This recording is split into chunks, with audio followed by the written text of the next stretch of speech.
One amendment that was released in the 2019 election was one that would give the legislature the power to double the maximum amount of bonds it can give in support of the Cancer Prevention and Research Institute of Texas. This would increase the bond authorization from $3 billion to $6 billion. According to the Secretary of State website, 64.02% or 1,259,398 voters selected yes in the election to increase bonds. However, 35.98% or 707,939 selected no during the election.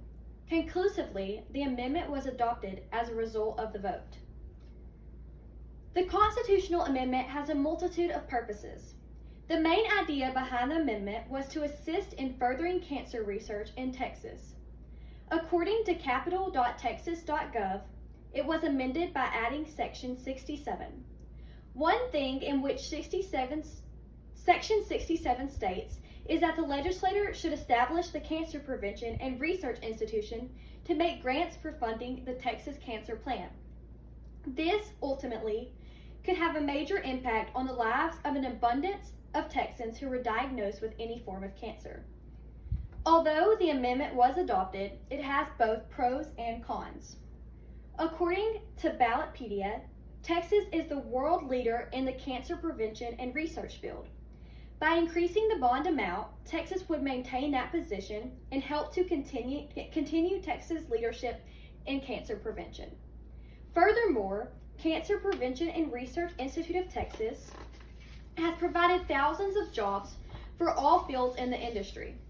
For example, the CPRIT brought 170 researchers to Texas for furthering the knowledge of cancer types and prevention. One of these researchers from Texas actually went on to possess a Nobel Peace Prize. Additionally, the Cancer Prevention and Research Institute of Texas has brought in billions of dollars of economic activity. Finally, the current funding for awards would have run out in 2021. Although there are a multitude of pros, the cons are also present.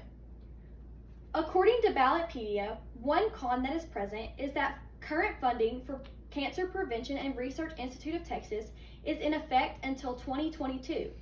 In result, this matter was not considered urgent. Additionally, some voters believe that the CPRIT should be required to be financially stable on their own. In other words, the legislature should not be responsible for such funding. Furthermore, the Cancer Prevention and Research Institute of Texas has a reputation for not managing funds they receive to the best of their ability. In 2012, a ban was put on the Cancer Prevention and Research Institute of Texas and was released in 2013. This makes one ponder where the abundance of money is actually going. The main challenge that was encountered when going through the amendment process was deciding whether or not the Cancer Prevention and Research Institute of Texas deserved the $6 million.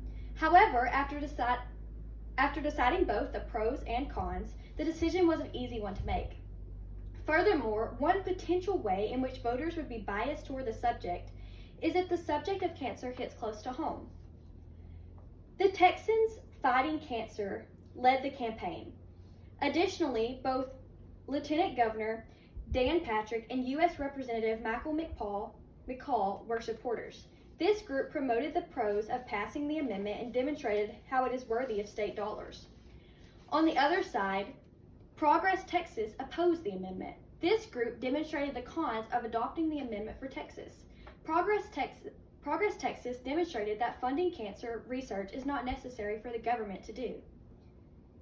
In the end, the amendment was adopted and is in effect.